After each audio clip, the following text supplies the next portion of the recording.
In Talugu village nestled within a valley, there was an ancient monastery known for producing wise and skilled monks.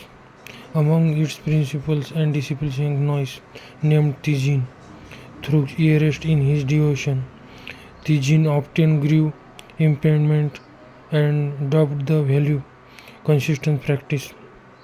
One day, the head monk master Drown assigned in the task of carrying water from the monastery and daily. Why not use to well within the monastery instead? Tenzin asked. Master smiled gently. Trust the process. Tenzin relatively tense and able. Every morning he cried clay post and on yoke across his shoulder, walking nearly 3 miles to the river and back. At first his steps was clumsily. The weight of the water strained his shoulders, and the post would sometimes slip and cracks. Frustration obtained through acquainting. One evening, after a particularly handsome day, Taizen approached and mastered. Master, I've been doing this well weeks. I am no closer to enlightenment, and my shoulders ache, and my shoulders ache. What is purpose of this spiritual task?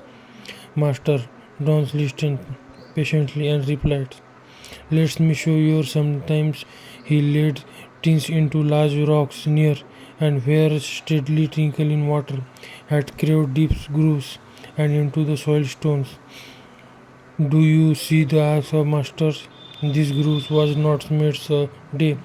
The water through soft and weeks craved into the stone because it flowed presently without instructions in that it is power of practice.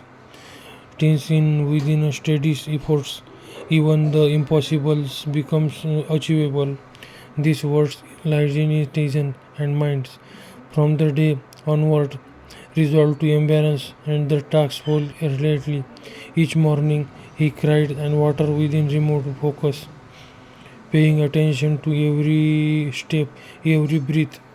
Over the time, the journey felt lighter and he noticed suitable change in himself. His balance improved as he learned to carry the yoke with grace. His once aching shoulders grew stronger. Even his mind seemed clamor free from the restless thought that had once plugged him. What had started an malicious store becomes a meditative ritual. Months passed. One evening, Master Dola called students into the monastery crowd. There an audience of monks and had gathered. A single wooden staff was placed in the canter, and Taizen, the master said, show us your balance. Taizen stepped forward uncertain. Master Drum instructed him balance.